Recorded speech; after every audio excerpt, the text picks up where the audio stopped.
Tonight's tale drifts back to a rainy evening in Victorian London, where a small apothecary shop glows like a lantern against the rain. Inside, amid shelves of tinctures and herbs, an ordinary healer goes about her quiet work. Settle in, let the fire warm your thoughts, and step gently into the story. The rain has been falling for hours now, and she can hear it drumming steadily against the taut black fabric of her umbrella as she walks the final stretch of narrow street, each step bringing her closer to home, to warmth, to rest. The sound is rhythmic, almost musical, 1,000 tiny fingers tapping out a lullaby that seems to fall in time with her footsteps on the slick cobblestones below. She can feel the weight of the day settling into her shoulders, that particular heaviness that comes when evening deepens into night, when the city begins to quiet itself, when the world seems ready at last to sleep.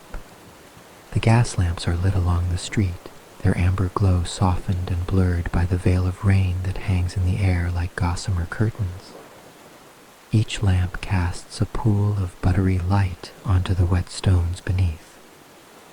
As she walks, she watches these pools of light shimmer and ripple with the reflection of rainwater, the cobblestones transformed into something liquid, almost magical, as if she is walking not on solid ground, but on the surface of some golden, glowing river. The reflections stretch and waver with each footfall, distorting the lamplight into long, fluid streaks that seem to reach toward her, welcoming her home. Her coat is heavy with moisture now, the wool thick and dampened, clinging just slightly to her shoulders in a way that makes her aware of how ready she is to be free of it, to be dry, to be still. She can feel the cold wetness beginning to seep through in places, just at the collar, where the rain has found its way beneath her umbrella's edge. And the chill of it makes the thought of her shop even more inviting, even more necessary. The umbrella itself is a faithful companion tonight, its wooden handle smooth and cool beneath her gloved fingers, worn to a gentle patina by years of use, by hundreds of rainy evenings just like this one. And then, at last, she sees it, her shop, nestled between the bookseller and tailor, its narrow facade painted a deep forest green that looks almost black in the dim evening light. The gold lettering above the door, her name, her profession, painted in elegant serif script, catches the lamplight for just a moment as she approaches, gleaming softly before fading back into shadow. The window beside the door is dark now as she left it, but she can just make out the shapes within, the silhouettes of glass bottles and ceramic jars, the gentle curve of a mortar and pestle, the spine of a leather-bound ledger resting on the counter. She pauses for just a moment at the threshold, the rain still falling all around her, pattering against her umbrella, against the stones, against the door itself, and she takes a breath, slow, deep, drawing in the wet, clean smell of the rain-washed city, the faint smokiness that always hangs in London's air, the promise of sanctuary that waits just beyond this door. Then she shifts her umbrella slightly, angling it back to give herself room to reach into her coat pocket, and her fingers close around the familiar weight of her keys. The keys are cold, even through her glove, and she can feel the chill of the brass radiating against her palm as she draws them out into the lamplight. There are 3 keys on the ring, one for the shop door, one for the storage room and back, one for the glass cabinet where she keeps the more potent tinctures. They clink together softly, a small, bright sound that seems impossibly delicate against the steady rush of the rain. The metal is slick with moisture, and she has to adjust her grip, has to hold them carefully as she searches for the right key, the longest one, the one whose teeth she could trace from memory.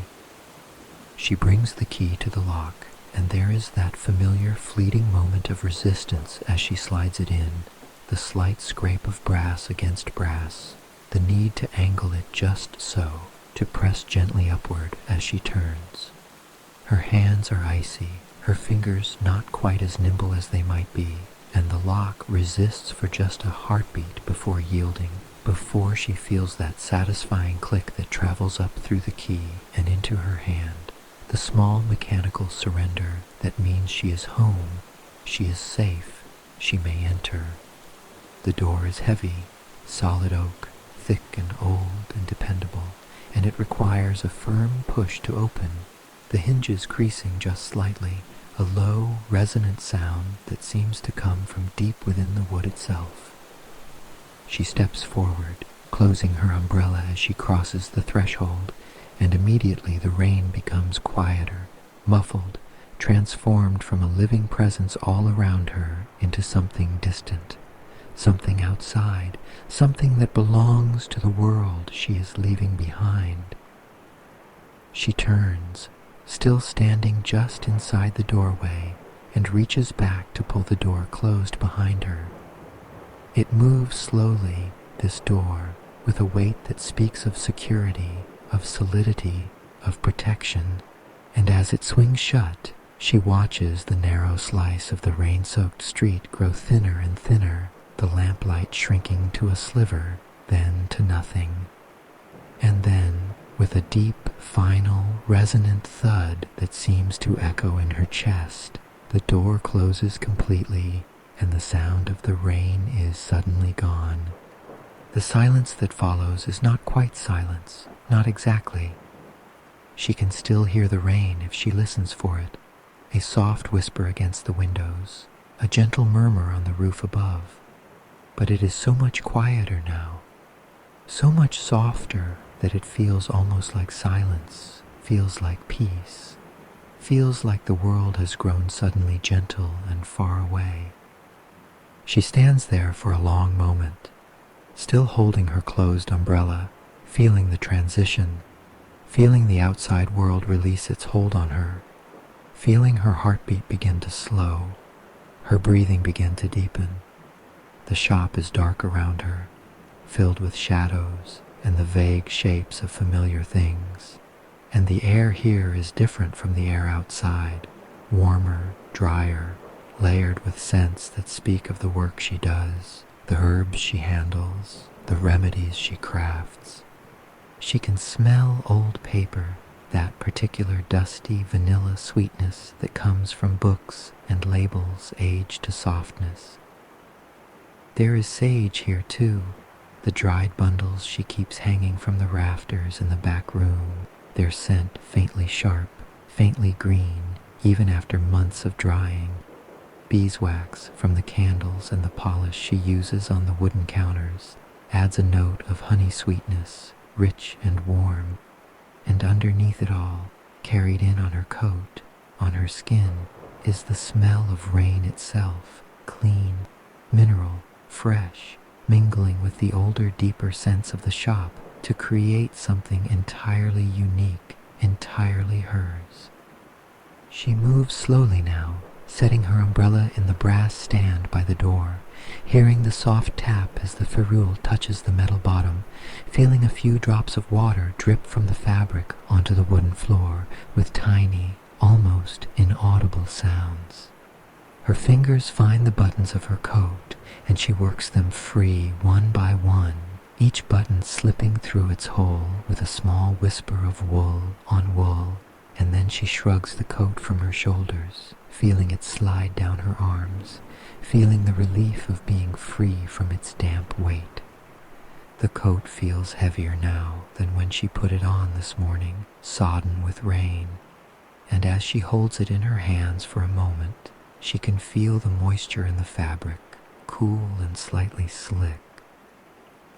She crosses to the coat rack that stands beside the door, a tall, elegant thing of dark wood with 6 curved hooks, and she lifts the coat carefully, draping it over one of the hooks, arranging it so that it might dry, so that the wet wool will not touch anything else.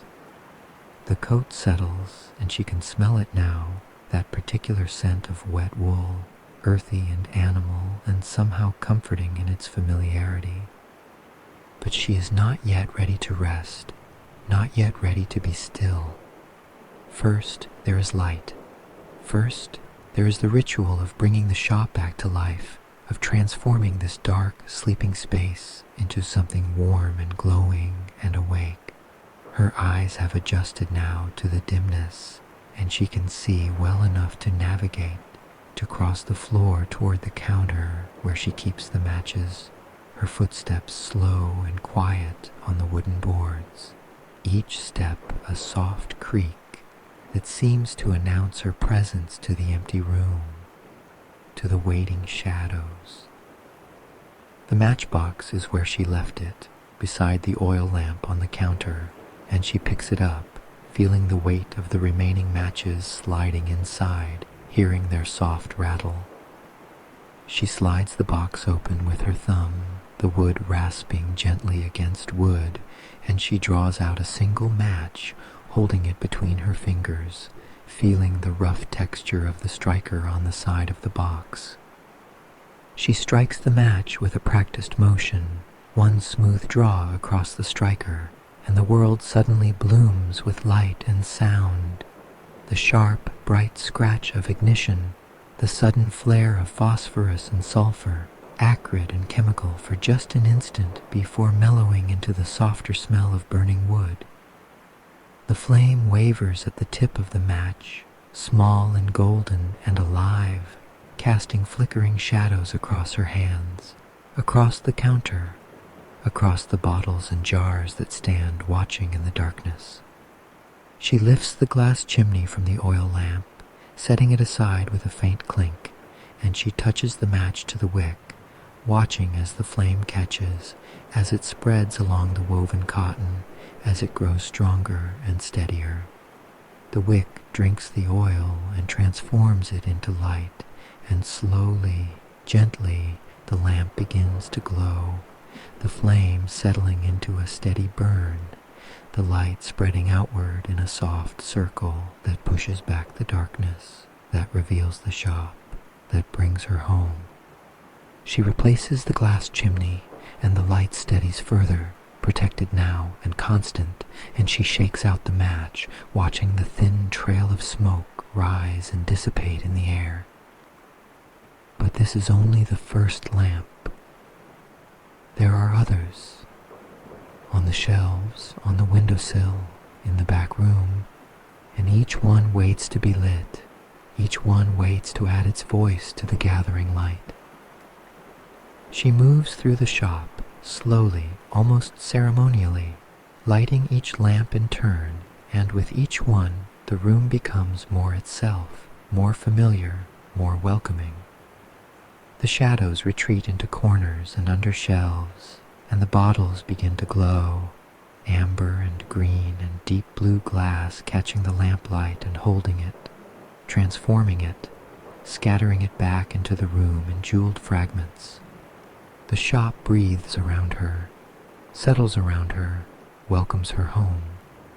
She is here now. She is safe. The rain is outside and she is within, and the night stretches before her, soft and slow and hers. With the lamps lit and the shop glowing softly in their amber light, she finds herself drawn to the shelves, to the familiar ritual of checking her stock, of reacquainting herself with the remedies and simples that line the walls like old friends waiting patiently for her return. There is no urgency to this. Nothing needs restocking tonight. No customer waits for a particular tincture, but the act itself is soothing, meditative, a way of settling back into this space, of reminding herself of what she has, of what she knows, of the careful order she has built here. The shelves are mahogany, dark and richly grained, installed by the previous tenant decades ago, and polished by her own hands every month, until they gleam with a deep, subtle luster that seems to hold the lamplight and reflect it back in soft, muted tones. There are 5 shelves on this wall, each one reaching from floor to nearly ceiling, and each one is filled with jars and bottles and boxes, arranged not alphabetically, but by use, by type, by the logic of her trade. The febrifuges together, the digestives together, the nervines and the soporifics and the analgesics, each in their proper place. She begins at the left, at the top shelf, where the glass jars catch the most light, and she reaches up to touch the first one, her fingers meeting the cool, smooth surface of the glass with a gentle familiarity. The jar is large, perhaps 8 inches tall, with a ground glass stopper that fits so precisely into the neck that it creates a soft, airtight seal. She slides it forward just slightly, just an inch or 2, and the sound it makes is quiet but distinct. A soft, whispering hush as the bottom of the jar moves across the polished wood. A sound like silk on silk, like breath on glass. She tilts the jar toward the lamplight to read the label, though she knows already what it says, has written these words herself in careful India ink on cream-colored paper. Valeriana officinalis, valerian root. The label is edged in a thin border of vine-like scrollwork, printed from a wooden block she bought years ago, and the paper has aged to a soft ivory that speaks of time passing gently, of herbs stored and used and replenished season after season.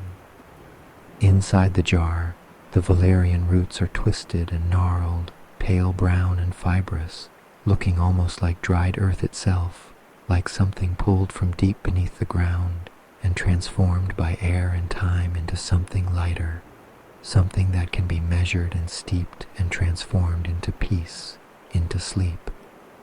She can see the fine root hairs still clinging to some of the larger pieces, delicate as spider silk.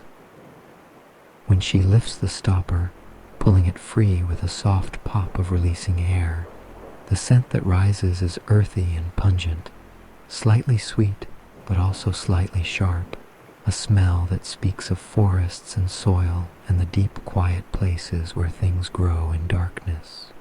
She replaces the stopper, pressing it down gently until she hears the soft sound of glass meeting glass, and she slides the jar back into its place. Her fingers trail along the shelf as she moves to the next jar, feeling the occasional grain of dust that has settled on the wood, fine as flour, barely there at all. The next jar is smaller, rounder, made of thick green glass that turns the lamplight into something oceanic, something cool and tranquil. The label reads Matricaria chamomilla, chamomile flowers, and when she lifts this jar to the light, she can see the dried blossoms inside, tiny and perfect, each one like a miniature sun with white petals radiating from a golden center. They are light, these flowers, almost weightless, and when she tilts the jar gently from side to side, they shift and tumble over one another with the softest possible sound, a dry, papery whisper like autumn leaves settling, like the turn of an old book's pages. She does not open this jar. The scent of chamomile is gentle enough that it permeates the glass over time, and she can smell it already, sweet and hay-like, with that distinctive apple-like undertone that makes it so beloved, so comforting. She holds the jar for a moment longer, watching the flowers catch the light, watching the way the green glass softens everything, makes everything seem underwater, seem dreamlike, and then she sets it back with a care that is almost tender. There is a rhythm to this now, a gentle repetition that asks nothing of her, but presence and attention. She moves along the shelf, jar by jar, reading labels she has read 1,000 times, touching glass that knows her fingerprints as well as she knows its curves and weights. Lavandula angustifolia, lavender flowers. This jar is tall and slender, filled with the dried purple-gray buds still clinging to their stems, and even through the sealed glass she can detect the faintest hint of their perfume, clean and floral and somehow both calming and clarifying at once. The buds are small, so small, and she marvels, as she always does, at how something so tiny can contain such presence, such power to transform a room, a remedy, a state of mind. Tilia europaea, linden flowers. These are paler, more delicate, each blossom like a small pale star with a single narrow bract attached, and they fill their jar with a soft, creamy color that seems to glow from within.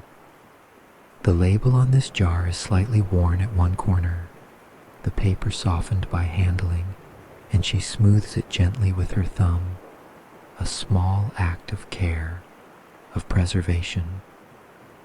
She descends to the second shelf now, where the remedies grow more robust, more substantial. Here are the barks and the roots that require longer steeping, stronger preparations. Her hand finds a wide-mouthed jar filled with strips of bark, curled and dried to a pale gray-brown. She draws it forward with both hands. It is heavier than the flower jars, more substantial, and the sound it makes sliding across the wood is deeper, more resonant. Salix alba, white willow bark. The label is written in her neatest hand, and beside the name she has noted, for pain, for fever, for inflammation. The bark inside is rough textured, fibrous, and when she removes the stopper and reaches in to touch a piece, it feels almost like wood still, like something that remembers being tree, being alive in a different way. It is cool and dry beneath her fingertips, and it crumbles slightly where her nail catches an edge, releasing a faint, bitter green smell that speaks of medicine, of relief. She continues along the shelves, and the lamplight follows her, casting her shadow long and gentle against the far wall. Here is Mentha piperita, peppermint leaf, the dried leaves still holding their shape, still unmistakably mint in their form, their scent sharp and cooling even through the glass.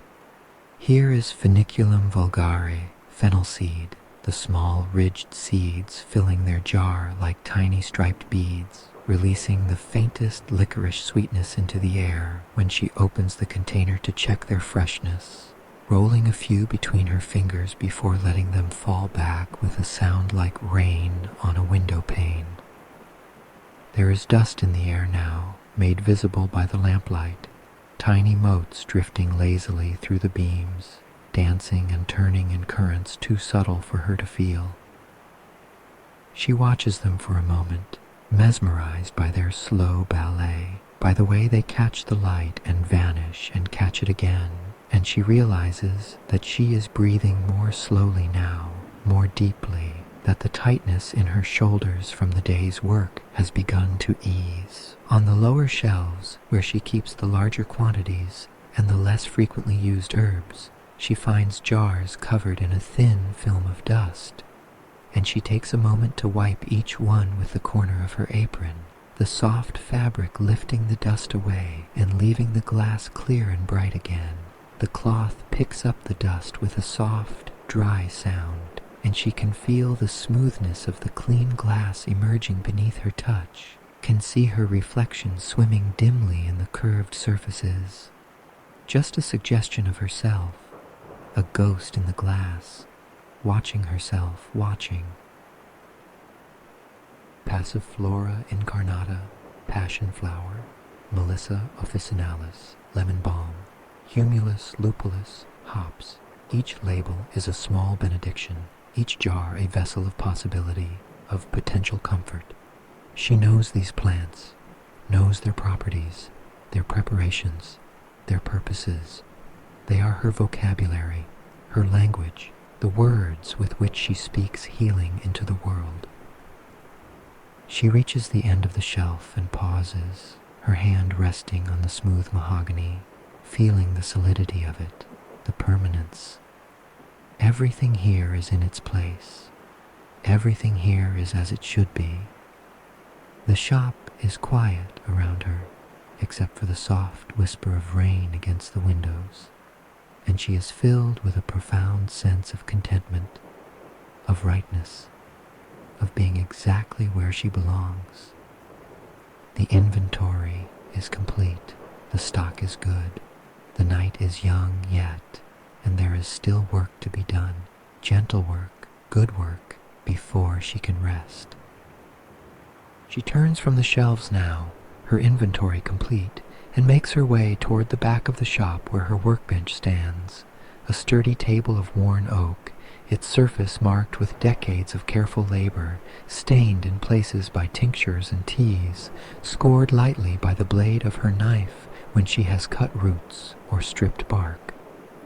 This is where the alchemy happens, where dried leaves become infusions, where powders become poultices, where the potential locked in those jars on the shelves is released and transformed into remedy, into relief. But tonight, the remedy she will make is for herself. The thought comes to her gently, not as a necessity, but as a gift she might give herself. A warm drink to ease the chill that still lingers from the rain, something to soothe the restlessness that sometimes comes at day's end, something to help her settle into the quiet hours ahead. She knows exactly what she will make, can already imagine the taste of it, the warmth of it, and the knowing brings a small smile to her lips as she moves to the corner where the small iron stove stands, its black surface gleaming dully in the lamplight. The stove is already laid with kindling and coal from this morning. She always prepares it before she leaves, a small act of care for her future self. And now she opens the small iron door at its front, the hinges protesting with a soft metallic creak. Inside, the firebox is cold and dark, waiting. She strikes another match, and the flame blooms again in her hand, that same sharp scratch and sudden flare, and she touches it to the kindling, watching as the small curls of wood catch and begin to glow, orange light spreading through the arrangement of twigs and paper like a secret being shared. The fire takes slowly, tentatively at first, sending up thin tendrils of smoke that find their way to the stovepipe and vanish into the darkness above. She leaves the door open for a moment, letting air feed the growing flames, and gradually the kindling begins to crackle, a sound like small bones breaking, like the snap of dried twigs underfoot in a forest. The coal will take longer, it always does, but she can be patient. Patience is perhaps the most important skill of her trade. While the fire builds, she reaches for the copper kettle that hangs on a hook beside the stove. It is a beautiful thing, worn smooth by years of use, dented slightly on one side from the time she dropped it, the copper mellowed to a deep rosy gold that seems to hold warmth even when empty. She takes it to the small sink in the corner and pumps water into it. The pump handle moves with a rhythmic squeak and clunk, and the water comes out in spurts and gushes, cold and clear, splashing against the copper interior with a bright, ringing sound that echoes slightly in the quiet shop. When the kettle is half full, enough for a generous cup, and perhaps a second if she wishes, she carries it back to the stove, where the coal has begun to catch now, glowing with that deep, steady heat that transforms iron into something almost alive. She sets the kettle on the stove top with a solid clink of metal on metal, and then she closes the stove door, sealing in the fire, letting it burn hot and concentrated beneath the kettle's copper belly. Now, while the water heats, she will prepare the herbs. She moves to the shelves again, but this time with purpose, with intention, knowing exactly what she seeks. Her hand reaches for 3 jars, selecting them with the ease of long familiarity. First, the chamomile, that jar of green glass with the tiny sun-like flowers. then the lavender, its purple-gray buds still holding their summer memories, and finally, passion flower, the dried leaves and stems cut into small pieces, gray-green and fine. She carries the jars to her workbench and sets them down in a row, then reaches beneath the bench to retrieve her mortar and pestle. It is made of marble, white with veins of gray running through it like rivers seen from a great height, and it is heavy, substantial, cool to the touch.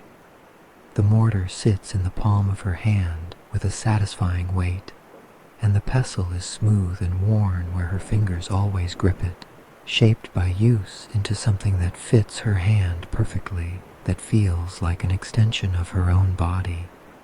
She selects a ceramic mug from the shelf above the workbench, not just any mug, but her favorite, the one she uses for these evening rituals.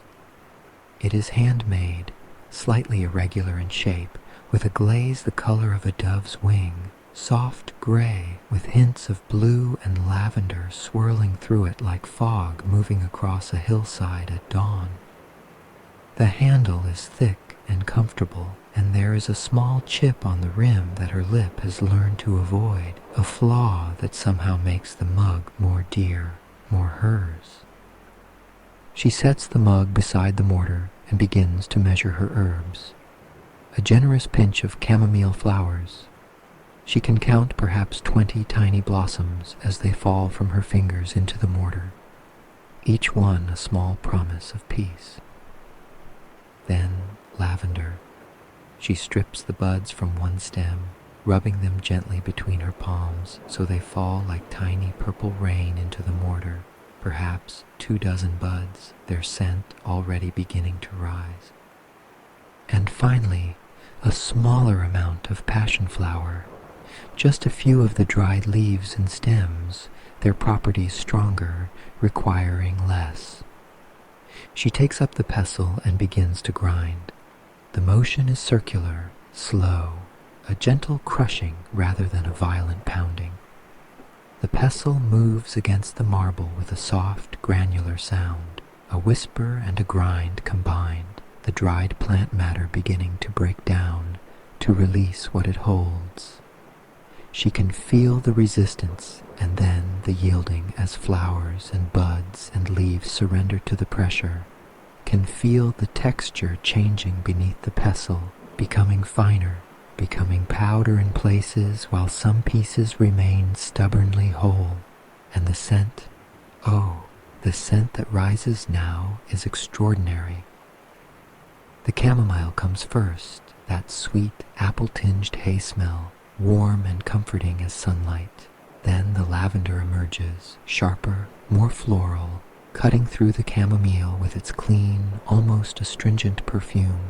And underneath both, more subtle but no less present, the passion flower adds a green, slightly earthy note, grounding the sweeter scents, giving them depth and complexity. She continues grinding, watching the herbs transform, listening to the soft sound of marble on marble, of plant matter crushing and releasing. There is something deeply meditative about this, something that asks nothing but this moment, this motion, this gradual transformation. Her breathing has slowed to match the rhythm of her hand, and she realizes that the tightness in her chest, tension she did not know she was carrying, has begun to ease. Behind her, the kettle begins to murmur. It is a quiet sound at first, barely audible, just the faintest suggestion that the water inside has begun to warm, that molecules are moving faster, that change is occurring in the darkness of the copper belly. She continues grinding, letting the kettle build, and gradually the murmur becomes a whisper, becomes a soft bubbling, becomes a gentle, rolling boil, a steady, purposeful simmer that sends steam rising from the spout in a thin, wavering column. She sets down the pestle and lifts the mortar to examine her work. The herbs are crushed now, broken down into a coarse mixture of petals and buds and leaves, some pieces still recognizable, others reduced to fragrant dust. It is perfect, She tilts the mortar over her dove-gray mug and taps its side gently, watching as the mixture tumbles out, falling into the empty cup in a soft, dry cascade, settling at the bottom in a small mound of gray, green, and purple, specked with the white and gold of chamomile. She turns to the stove and lifts the kettle. It is hot now, and she can feel the heat radiating from the copper even through the folded cloth she uses to protect her hand. She carries it carefully to the workbench, to the waiting mug, and then, slowly, deliberately, she tips the kettle and begins to pour. The water falls in a steady stream, clear and steaming, and the moment it touches the herbs, everything changes. The dried mixture blooms, swells, begins to swirl in the current of the pouring water. Color seeps out, pale gold from the chamomile, the faintest purple tinge from the lavender, and the steam that rises carries all the scents with it, intensified now, amplified, filling the air around her with a fragrance that is both soothing and uplifting, both calming and restorative. She fills the mug nearly to the rim and sets the kettle aside, then wraps both hands around the warm ceramic, feeling the heat seep into her palms, into her fingers, chasing away the last lingering chill from the rain. The mug warms her, and she stands there for a long moment, simply holding it, watching the herbs steep and swirl, watching the steam rise in lazy spirals, feeling the peace of the ritual settle over her like a blanket, like a benediction, like coming home. With the mug cradled in her hands, still steaming, still releasing its fragrant promises into the air, she turns toward the small hearth that stands against the far wall of the shop. There is a fire laid there too. She prepared it this morning, stacking the wood with care so that it would need only a match to bring it to life. Now she kneels before it, setting her mug carefully on the stone hearth, and strikes one final match of the evening. The kindling catches eagerly, hungrily, and within moments the fire begins to grow, small flames licking up around the larger pieces of wood, finding purchase in the bark, in the dried sap, spreading warmth and light that flickers and dances across the walls. She watches it for a moment, enchanted by the ancient magic of it, and then she retrieves her mug and turns to the chair that waits beside the hearth. It is a deep chair, this one, upholstered in burgundy velvet that has faded in places to a softer rose, worn smooth by years of evening sittings, of tired bodies seeking rest. The arms are wide and padded, and the back is high enough to support her head, and when she lowers herself into it, slowly, carefully, feeling her way down, the chair receives her like an embrace, like a long-awaited welcome. The velvet is soft beneath her hands, beneath her back, and she sinks into the cushions, feeling them yield and conform to her shape, feeling the support rise up to meet her.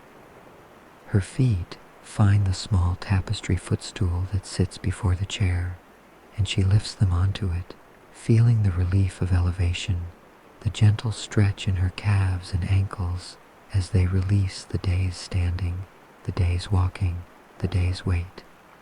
The fire burns brighter now, crackling softly, sending out waves of warmth that wash over her like water, like sunlight, soaking into her skin, into her bones. She can feel it most intensely on her face, not uncomfortable, just present, just real, and she closes her eyes for a moment, letting the warmth seep into her cheeks, her forehead, her closed eyelids. Behind her lids, she can see the fire's glow, a soft orange red that pulses gently with the movement of the flames. She lifts the mug to her lips, blowing softly across the surface of the tea, watching as the steam disperses and reforms, as tiny ripples spread across the pale golden liquid. The first sip is tentative, testing the temperature, and it is perfect, hot enough to warm her from within, but not so hot as to burn. The tea touches her tongue and spreads its flavor through her mouth. The sweetness of chamomile, the floral coolness of lavender, the subtle earthiness of passion flower, all blending together into something that tastes like comfort, like evening, like the end of all striving. She swallows, and the warmth travels down her throat, down into her chest, spreading through her like liquid peace. She takes another sip and another, each one a small ceremony, each one deepening the sense of relaxation that has begun to settle over her like a soft fog, like a gentle weight, like sleep's first whisper. The rain outside has grown softer now, or perhaps she is simply less aware of it, less focused on the world beyond these walls. It is still there. She can hear it if she listens, a distant patter against the windows, against the roof. But it seems very far away now, like something happening in another world, to someone else, in some other time. Here, in this chair, by this fire, with this tea warming her hands and her belly, there is only peace, only warmth, only the quiet pull of rest. Her eyelids are growing heavy. She notices this with a distant, dreamy sort of awareness, noticing without judging, without resisting. They close, open halfway, close again. The fire continues its soft crackling, a lullaby of wood and flame, and the warmth continues to pour over her, soaking deeper now, reaching places that have been cold for longer than just tonight, longer than just this rain. She takes another sip of tea, smaller now, and she can feel that the mug is lighter, that she has drunk more than half. The herbs have steeped fully now, have given all they have to give, and she can feel their gifts moving through her.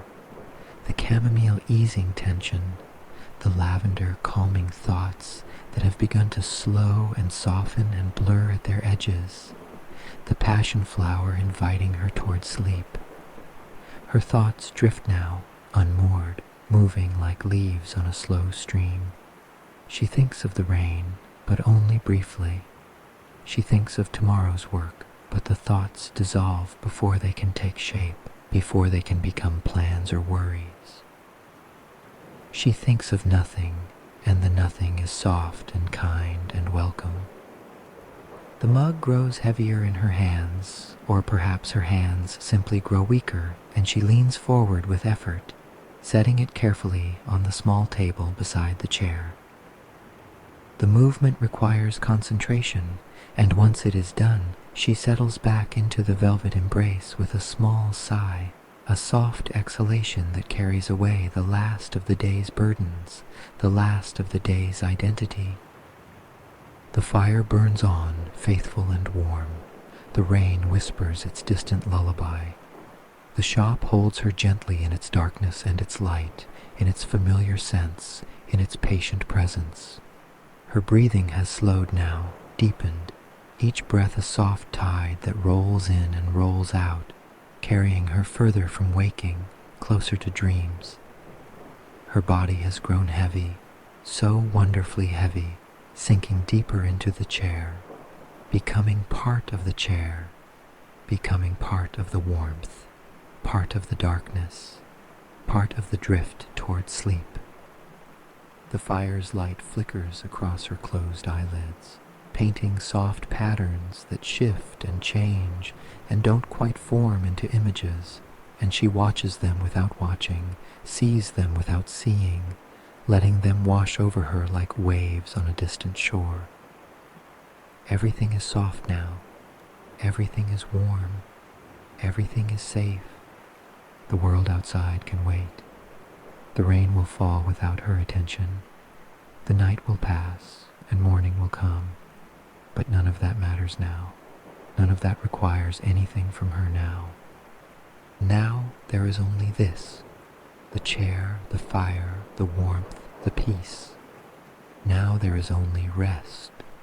Sleep comes like a friend, like a soft hand on her shoulder, like a whisper in a language older than words, and she does not resist, does not question, simply allows herself to be carried, to be held, to be borne away on soft wings into the quiet darkness where nothing is required, where nothing waits, where there is only peace and warmth and the deep, dreamless rest that heals all things. The fire burns low. The rain continues its soft song. And in her chair, in her shop, surrounded by her remedies and her comfort and her care, she sleeps. Good night.